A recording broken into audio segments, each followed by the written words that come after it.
Okay, welcome to chapter 111, Kapitel Kuf Yud Aleph. So let's go through it. Hallelujah. Praise Hashem. Oida Hashem, I will thank Hashem. Bechol Levov, with all my heart. Besoid, in like a secret. Yesharim, of the upright. Ve'ida, and the council. Pasuk Beis, Gedolim Maaseh Hashem. God's actions are very big. Derushim lechol cheftzeiim. Drush from drushim from the word drush. They're searchable. They're findable for anybody who wants them.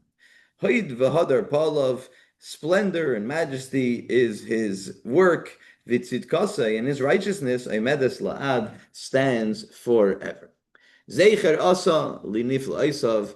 He made a remembrance for his miracles. Chanun v'rachum Hashem, merciful. How does he translate it over here? Merciful, gracious and compassionate. Yeah, so gracious and compassionate. Hashem is Hashem. Pasuk K number 5. Teref nasan lirev. He gave food to those who fear him. Yizker, he remembers la'olam forever. Brisai, his covenant. Pasuk 6, Koyach Masav Higid La'amai, the power, the strength of his actions, he told over to his nation.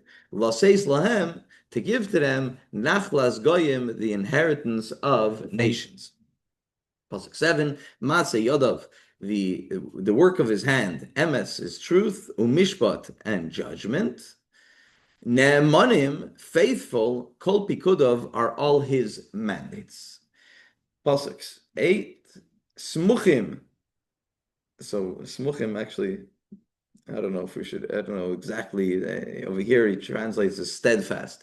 Smuchim are strength.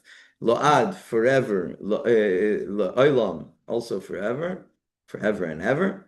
Asuyim, they are done, they are made, be'emes v'yashar, with truth and uprightness. Pasuk 9, Pdus, freedom,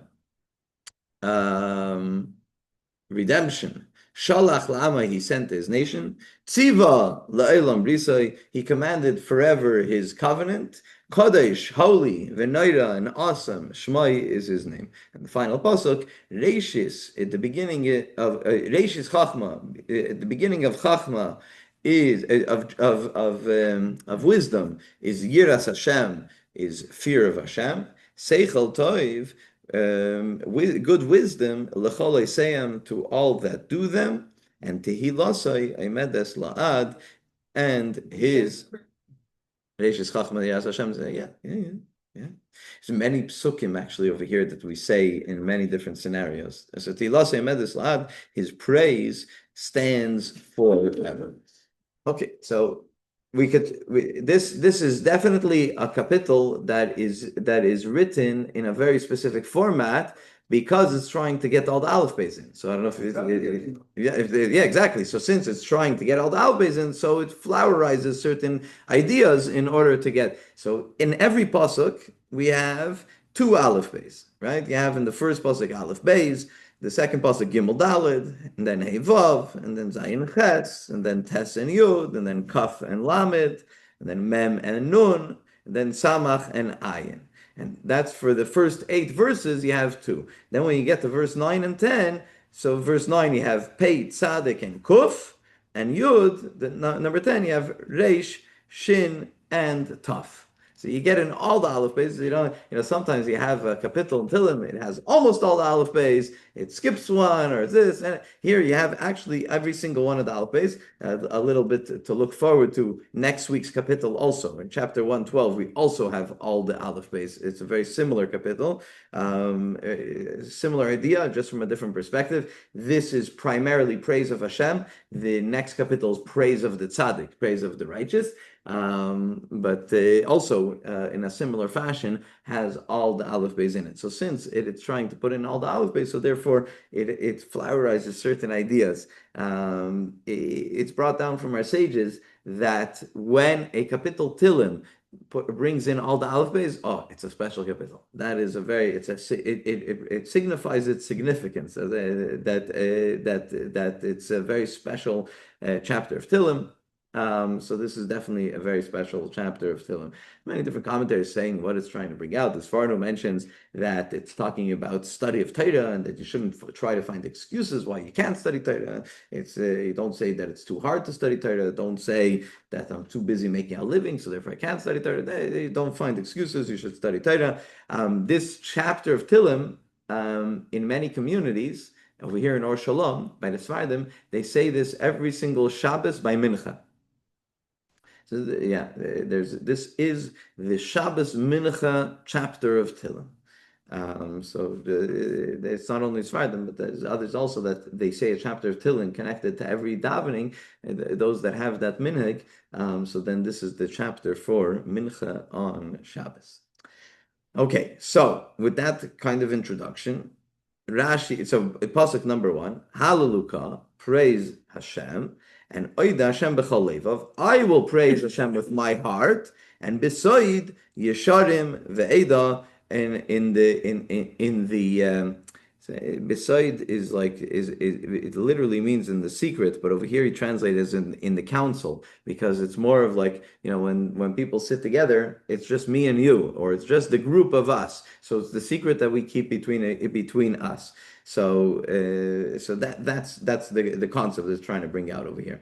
The group together that have their special time together. Rashi says, and others as well talk about this chapter. It's talking about the praises of Hashem, and if you look line by line, obviously it's very, very obvious, very clear that it is talking about the praise of Hashem. The Metzudas, he translates it very, very succinctly. Hallelujah. What does Hallelujah mean? That you should praise Hashem. Like, you guys come and praise. Hallelujah. Yudke. You should praise Hashem. And so this continues. He says, and he continues and he says, because Oida Hashem, because I will praise Hashem b'chol levav, with my whole, with all my heart. Right, so Hallelujah, and if you look in, I don't know if your Tehillim has it, but if it has the cantillation, what's it called? The notes. So in between the first and second word, there's actually a line which breaks the two. It's like Which two words? Hallelujah and Oida. Is there a line between them by you? By you, David, there is, right? Yeah. Literally, the first word of the chapter, Hallelujah, and then there's. Okay. Oh, so the comma, but that's what it is, right? And here there won't be a comma there's a line, which means Hallelujah is part number 1. So Hallelujah, as the Metzudah says, is telling others, praise Hashem. Why? Or the continuation is, I will, Oida Hashem b'chol levav. David HaMelech, the composer of this chapter of Tehillim, is saying, I will praise Hashem with all my heart. And how am I going to do it in a proper manner? Beside Yesharim ve'eda, with the counsel, with the advice of the upright and the community from everybody else. That's how we're going to know how we're going to praise Hashem in the proper manner, right? That's the pasuk. The Gemara brings down from this pasuk that we know that it's that beside Yesharim ve'eda, it's an idea of davening with a minyan, but it says Eda is a minyan. Eda means 10. How do we know? By the way, we learned this in the Gemara, right? We learned this in the Gemara. How many do we need for a minyan? 10. How do we know that we need a 10 for a minyan? Because Eda, the word Eda tells us a minyan. Where in the Torah does it talk about Eda? It talks about the 10 spies, not the 12 spies, right? There was the 10 that came back with the negative talk about Eretz Yisrael. So they were called an Eda, and the pasuk says Ad Masel Eda Razais, right? So therefore we know that a minyan has to be, an Eda has to be 10. But over here he adds to it. It's not just Eda, it's Yesharim ve'Eda, the upright and the Eda and the congregation. What's Yesharim?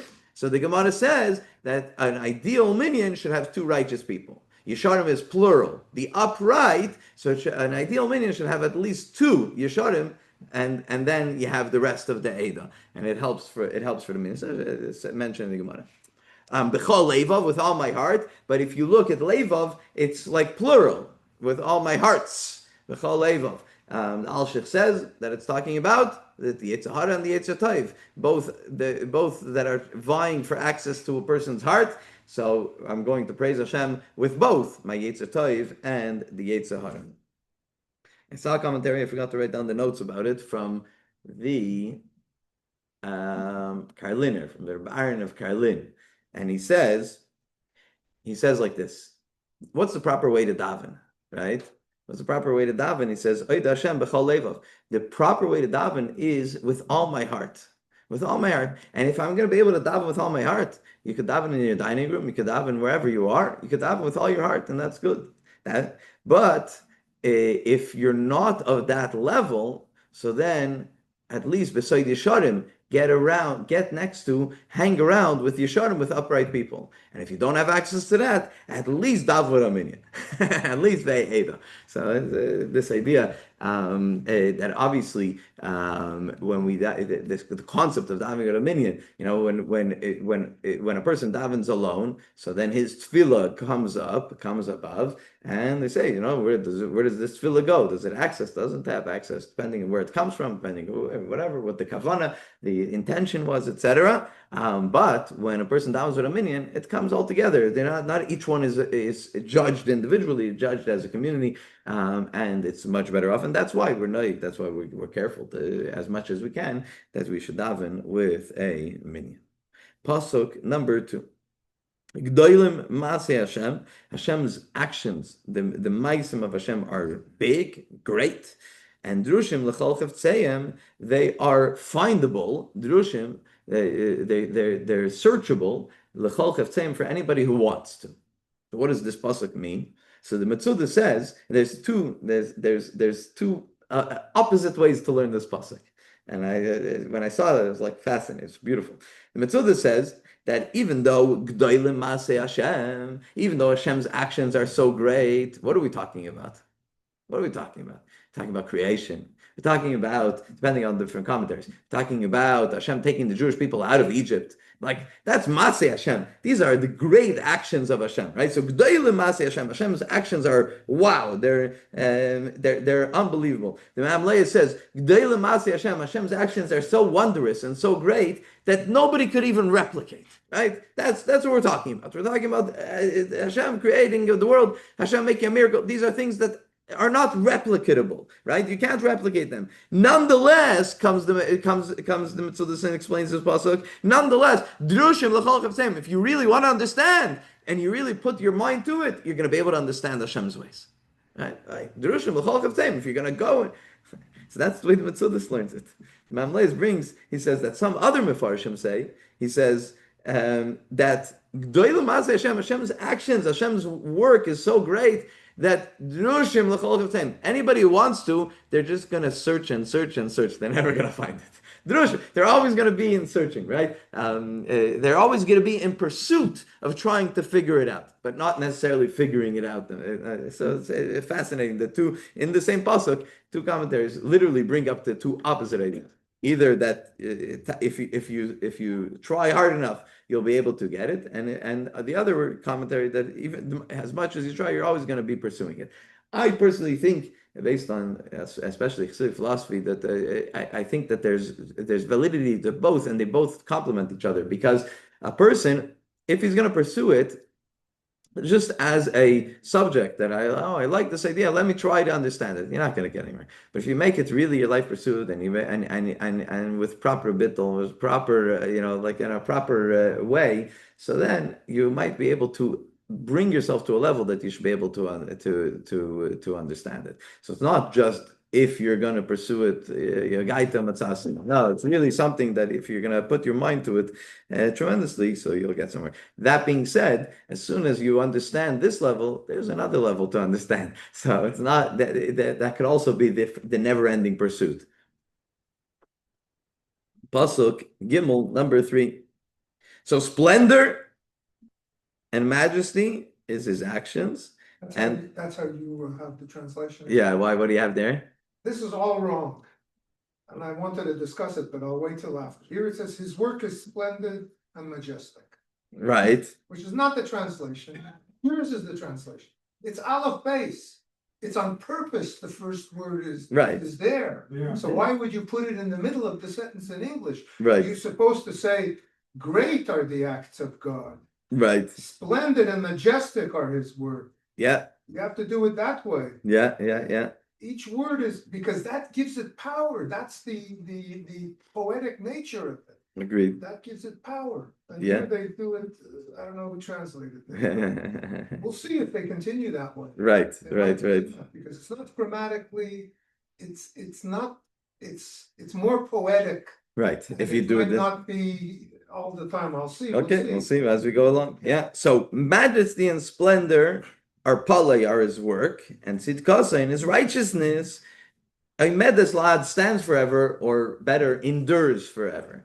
And this idea of endurement, that's the Eibishter endures, right? And we try that in certain aspects that we could also live on, at least by something, by our learning or something, that we go on forever. So the Mitzvah says that at the end of the pasuk, Hashem's righteousness endures forever. So that's the difference between righteousness when it comes from a human being or it comes from divine, from Hashem, right? Divine righteousness, Tzidkasa, Hashem's righteousness, obviously lasts forever. The Radak says that this righteousness that it's referring to is the righteousness that Hashem lets the world be, and doesn't interfere. It interferes, but it doesn't, lets the world be. Otherwise, it would just, be too spiritual, and people won't be able to survive over here. The Svarnu says that Hoid V'Hadar Palai, splendor and majestic are his work, and he says, what is Palai? Talking about Hashem's work.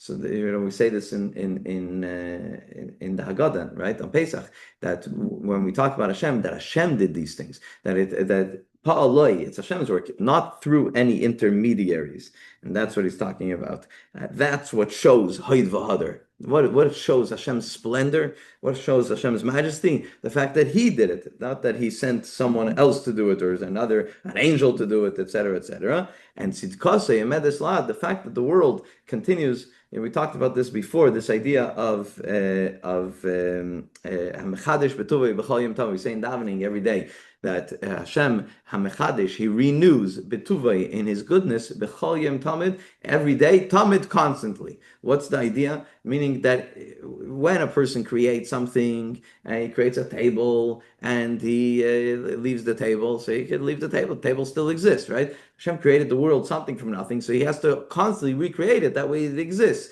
And that's Tzidkasa Yemedes Lad, that Hashem's righteousness lasts forever, meaning He forever continues to make sure that the world continues to exist.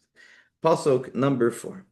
Zeicher also in He made a remembrance for His wonders, for His miracles, and Chanun v'rachum Hashem, gracious and compassionate are you, Hashem.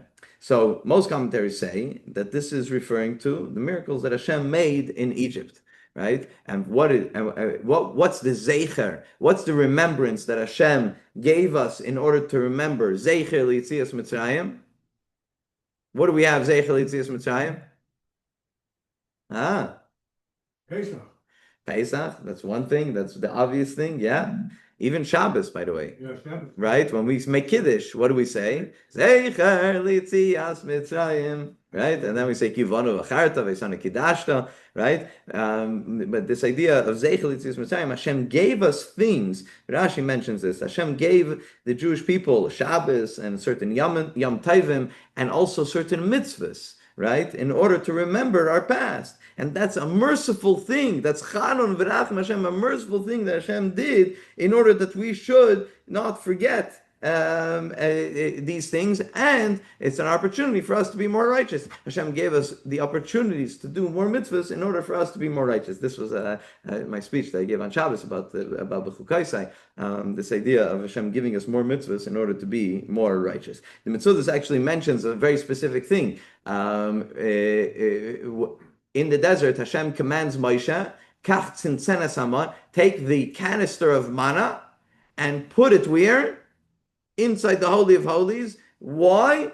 That it should be lizikaron. So it says that's what it's referring to. That Hashem gave certain things as a remembrance. He did miracles, but he doesn't want you just to remember that he did the miracles. He gives you ways to remember them, that it shouldn't be something that should be forgotten. So Rashi mentions Yom Tovs and mitzvahs. Mitzvahs mentions this sincereness and something physical that he said, keep this lizikaron, that it should be for remembrance. That way you remember the mana, etc., etc. That's the way Rashi and Metzudas learns it. Radak comes and says something, it's similar, but very, in a way, very, very different. He says that in every generation, Hashem Zecher, he makes her remember that we don't have miracles today like there was by the splitting of the sea, but there's a Zecher of that. There's the miracles that happen today are a remembrance, are a Zecher, are a similar but on a much lesser scale to remind us that which Hashem has done for us in the past. And that's the way the Radak says, Zecher also there's the great miracles that he did when the Jewish people left Egypt, and he makes a zecher for that.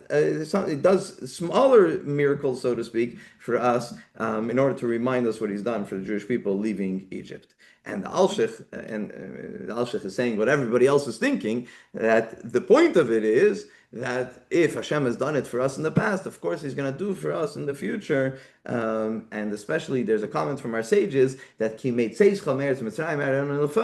that just like when Hashem took us out of Egypt, He showed us tremendous wonders. So just like those days, when Mashiach comes, He's also going to show us tremendous miracles, like the miracles that He did for the Jewish people leaving Egypt. Pasuk, hey, number 5. So teref, different commentaries. Rashi says it means food. Metzudas says it's referring to the manna, and others. Oh, the Radak mentions that teref is the riches that the Jewish people left Egypt with. So teref, not only teref, Hashem took care of those who had Yiras Hashem. So teref, whether it's food, whether it's the riches, whether it's the manna, Hashem took care of the Jewish people, those who were in awe of, Yiras Hashem, fear of heaven. And Yizker l'olam b'risai, and Hashem will always remember His covenant. So this is, the Metzudas mentions about the covenant, is that even in times when the Jewish people might not have been so worthy, Hashem still gave them teref. He gave them what they needed, the food or whatever it is that they needed. Hashem always remembered the covenant that He made with Avraham.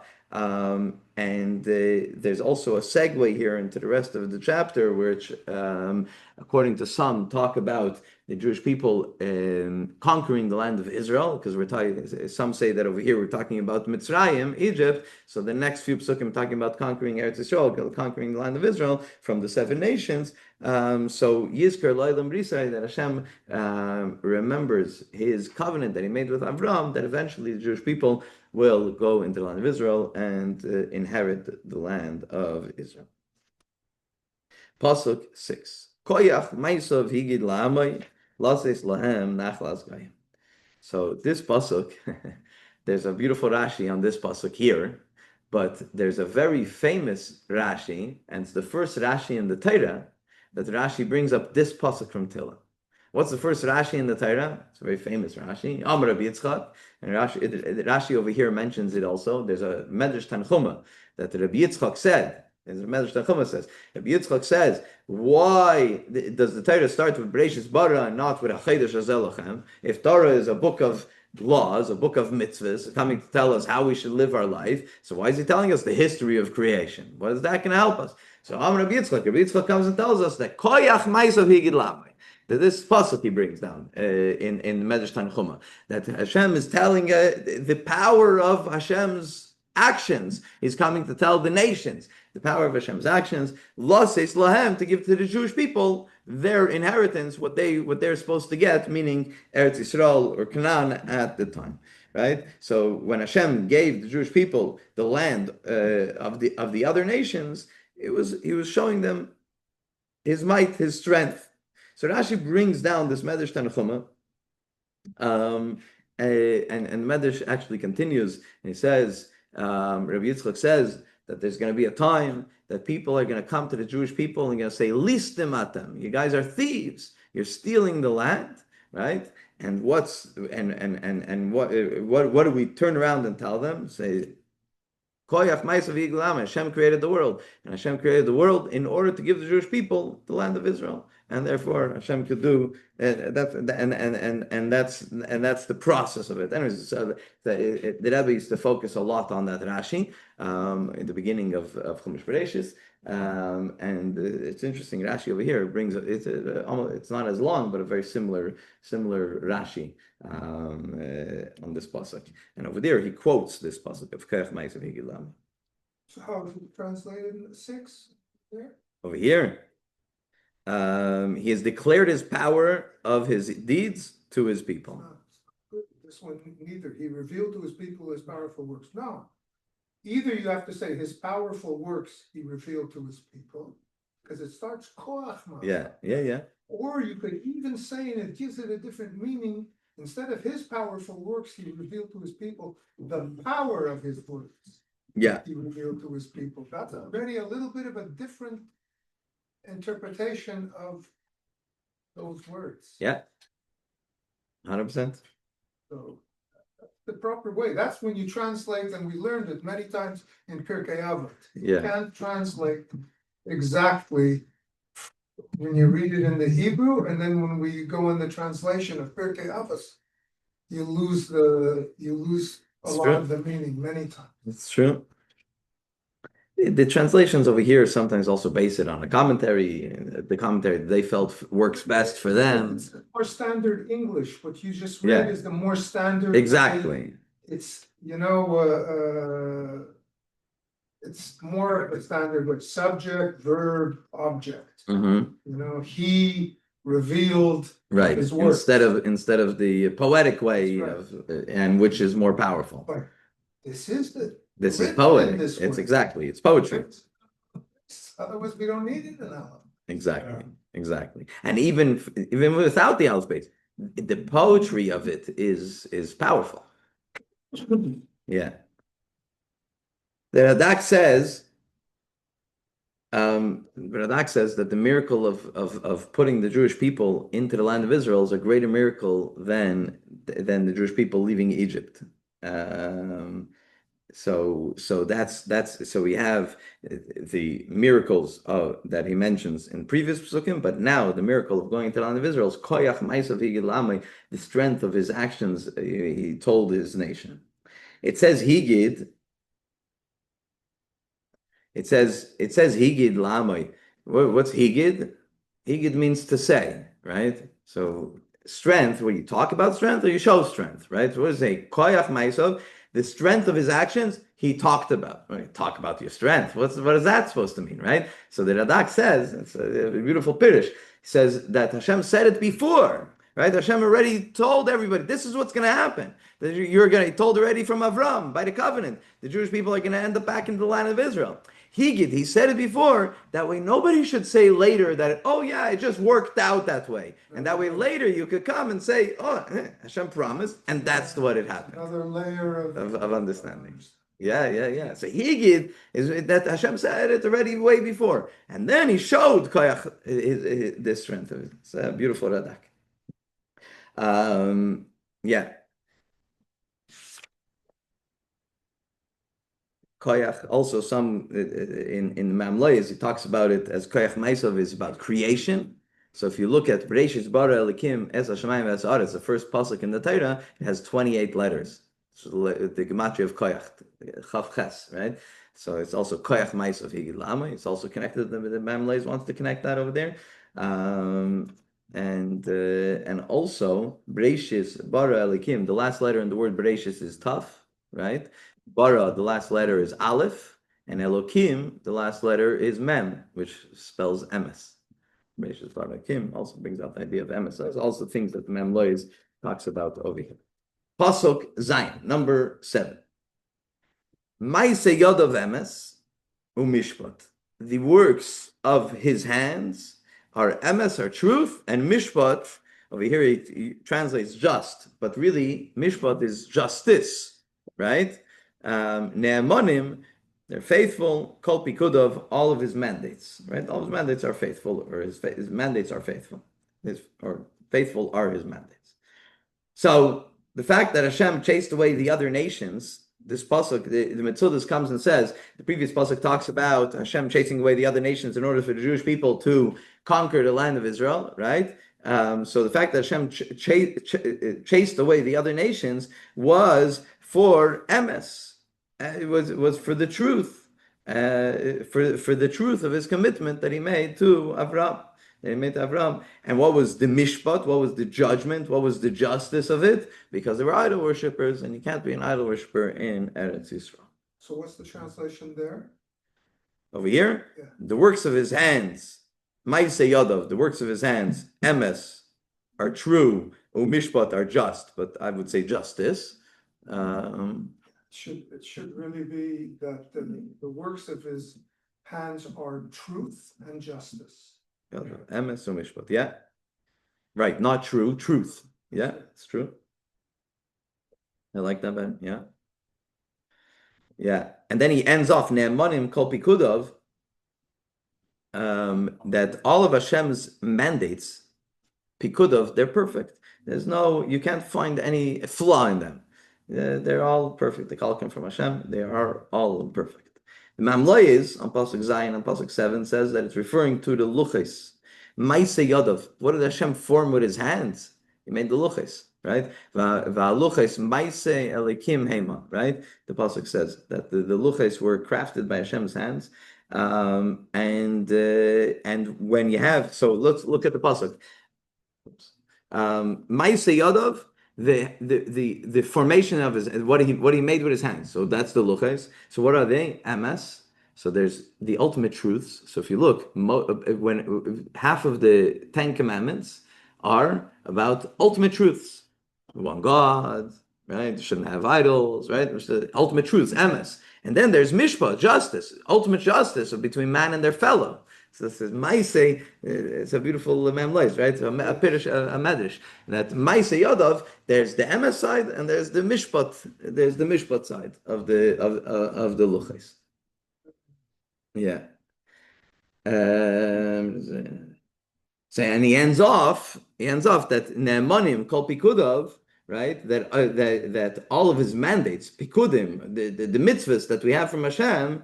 Not just those mentioned in the Luchais, right? The ones mentioned, at the beginning, the Luchais, and that's Emes and Mishpat. But all of them, all Kol Pikudov are Ne'emanim. They're faithful. They're truthful. They're the right thing. There's what we should follow. So another thing from the Mamla is,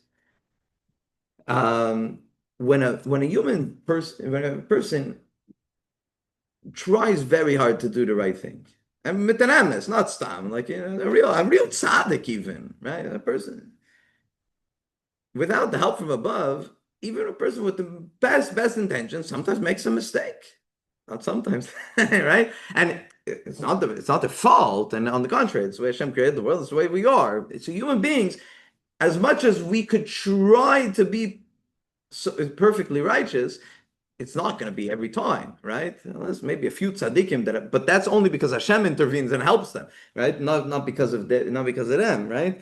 So when a human does something, even in the most righteous manner, the outcome could be righteous, and it could be a little bit off center of righteous. But when Hashem does something, Ma'aseh Yadav, emes umishpat, it's perfect. It's emes. It's perfectly righteous. Pasuk Ches, number 8. So smuchim, most of the commentaries over here, he translates smuchim as steadfast. Rashi uses the word fortified. So smuchim, fortified, la'ad, forever, la'olam, forever and ever. Right? What are we talking about? The pikudov of the previous pasuk. Right? The previous pasuk said about Hashem's mitzvahs. So now he's talking about what about those mitzvahs? They're fortified. They're strong. They're steadfast. The Mitzvah says they're fortified because they are done with truth and uprightness. Smuchim la'ad. Why? Because asuyim b'emes v'yasher. Because they were done with truth and uprightness. So they'll never dissolve. They'll never become bottled. They'll never falter. This is the way Rashi and Mitzudas talk about it from the perspective of God. Radak talks about it from the perspective of the person who does the mitzvah. If someone does the mitzvah, so then smuchim la'ad lo'olam. a person will be fortified, will be strong, he'll be able to withstand. It's referring to the people that they'll never falter. And the Alshich says that it's referring to those who follow Hashem's mitzvahs, that they won't get kicked out of Eretz Yisrael. That's the deal that we need, that we have with Hashem. As long as we follow what Hashem wants, we won't be kicked out of Eretz Yisrael. So, in the Mamlayas it says, and we talked about this before, that when a person creates something, he could leave it. It doesn't have to. But for Hashem, smuchim has to be close by. Samuch. So you ever heard the word samach? Samach means next to. So when it's close by, so then it will last forever. Smuchim la'adlai.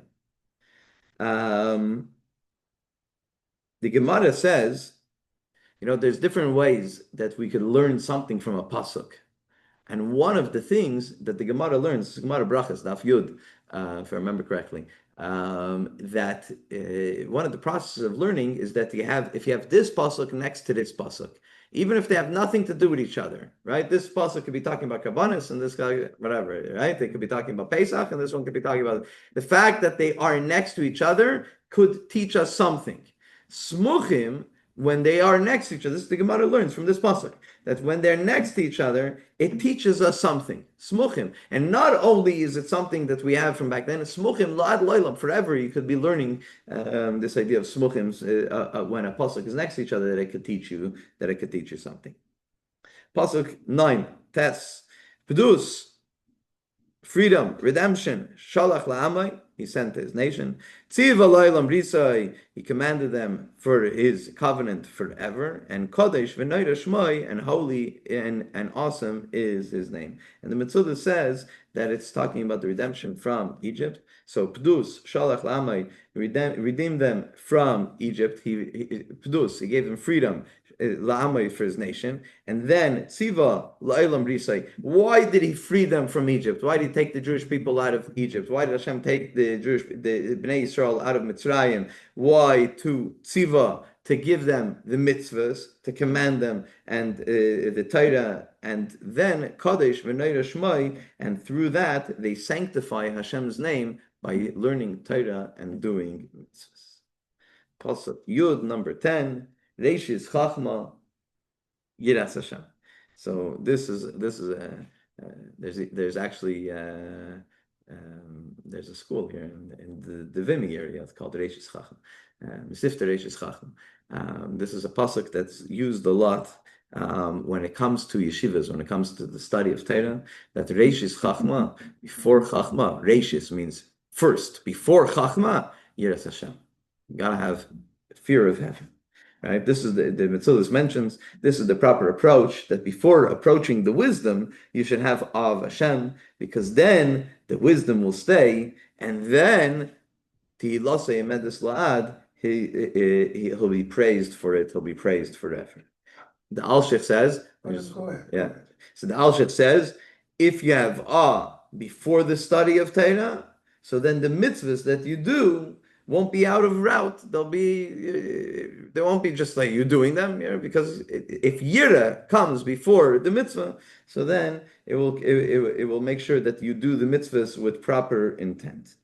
This pasuk brings up a Mishnah in Pirkei Avos, right? Remember the Mishnah in Pirkei Avos? If I remember correctly, it's in chapter 3, and the Mishnah in Pirkei Avos says, Kol sheyirasei kedemes lechachmasei, chachmasei miskayemes. I forget the name of the sage that says it. Anybody that his awe of Hashem, his fear of Hashem, Yiras Hashem, comes before his chachma, his wisdom, so then his wisdom will endure. That's the Mishnah in Pirkei Avos, and it's based on this pasuk in Tehillim. And the explanation that the Mamlayas brings to this, which is an obvious explanation, but the explanation that the Mamlayas mentions over here, and with this we're going to finish this, is that if a person has Yiras Hashem first, awe of heaven, and then he learns about the mitzvahs, right? He learns about the mitzvahs, and then he has a better understanding of the mitzvahs, so his learning and his understanding will endure, and his mitzvahs will continue, because it's feeding off of each other, right? But what if someone doesn't have Yiras Hashem, and therefore this person transgresses? right? And then all of a sudden he comes into and he learns about it and he says, oh, I learn about it and I hear about this mitzvah or about this study of Torah. So at that point, since it didn't start off with Yiras Hashem, he's going to find all different types of excuses or try to fight it off because Yiras Hashem didn't start first. So that's why we have to make sure that when we approach the study of Torah and when we approach the idea of doing a mitzvah, it has to start off with Yiras Hashem, with awe of heaven. Why am I doing this? I'm doing this because I want to connect with Hashem. I have this awe of heaven. And then, Chachmasei Miskayemes, as the Mishnah ends off, then your wisdom, the Chachma, will endure. And with that, we finish chapter 111. Any questions?